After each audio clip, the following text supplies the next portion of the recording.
Right, this video is a quick video to show you how to rectify the difference here on an MLT100, a Makita MLT100 table saw. If you look closely here, these two bits don't line up. So this is what your fence runs along. So I'm going to show you how to get these level. It's pretty simple. First of all, I think I better clear all this junk off. As you can see, I tend to use my table saw. If I'm not sawing on it, within minutes it gets covered in junk. I'm doing a bit of painting and stuff, window frames at the moment, and so that's what all these tools have built up from. So I'll clear that off and I'll show you how to rectify this problem. Right, that's better.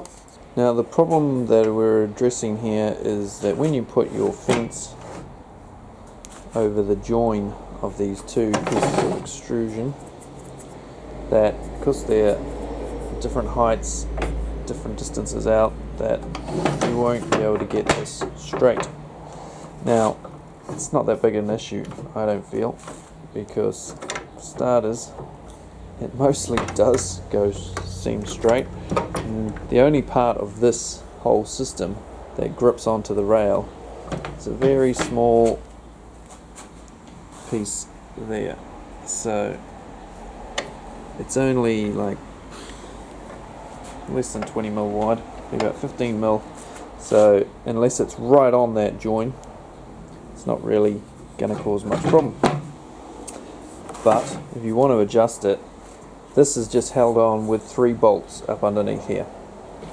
So if you take a 13 mil spanner and loosen those bolts off, and then put a packer or shim in behind here, you'll be able to pack it out to the same distance as this one. You can also adjust the height of it up and down slightly.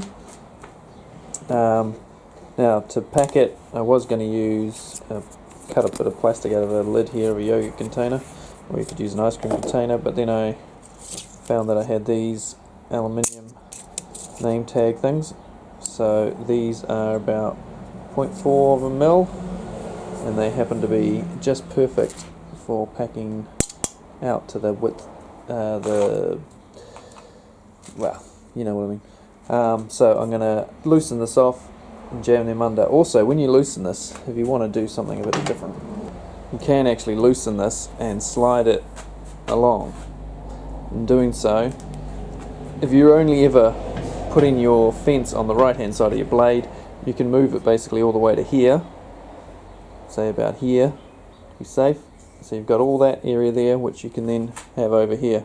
And if you then fill this in with a piece of timber, bit of ply, MDF, something, so that you've got a nice big flat surface, this slid along and bolted to the front of that, you can have a much wider area here for sliding boards along to rip them.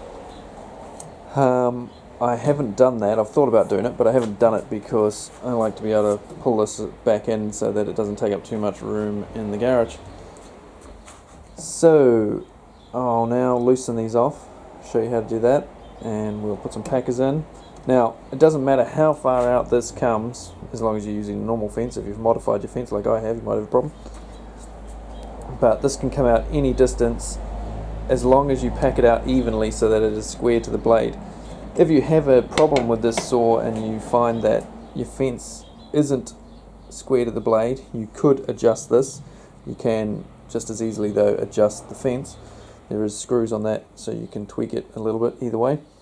But you could pack out one side of this if you find it easier to get it square with your blade. So let's have a look underneath here and loosen these off.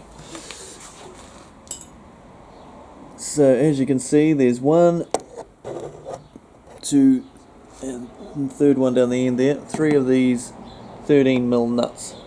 So I'll just loosen those off.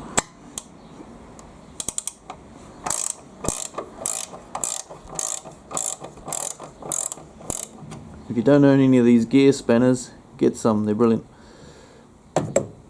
You of course don't need it for this job, but they make so many jobs so much easier.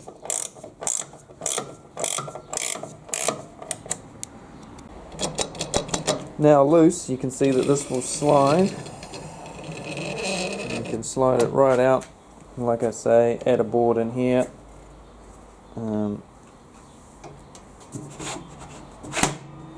add a board here, bring this over, and bring it to about that distance there. So just brought that in a little bit, put a board in there, and you can have a nice wide table, as long as you don't ever want to put your fence on the left hand side. So as you can see, these are just held in with these square ended bolts. Just slide into the track there. There's a little bit of movement up and down on them.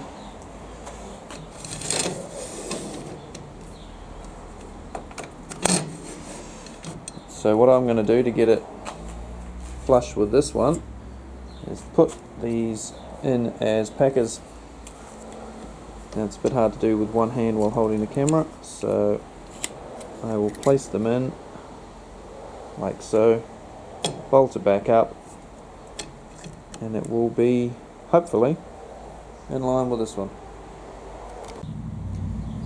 My packers are now in place. I've put 4 of them in there, got them sticking up there just so you can see where they are.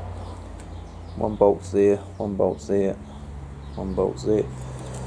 This still fits on here fine, so if you've copied my design here of building one of these, don't worry, it will still work. It'll just be maybe slightly tighter, to lock even tighter than before. And most importantly, this is now in a straight line. There's level this way, and that's all there is to it. So as long as you pack this out evenly all the way along, your fence will still be square. So hope that helps. There's lots more things you could do to this saw. It's not a great saw. It needs lots of work. Now your gap might be slightly different to mine due to the lack of quality control with this saw.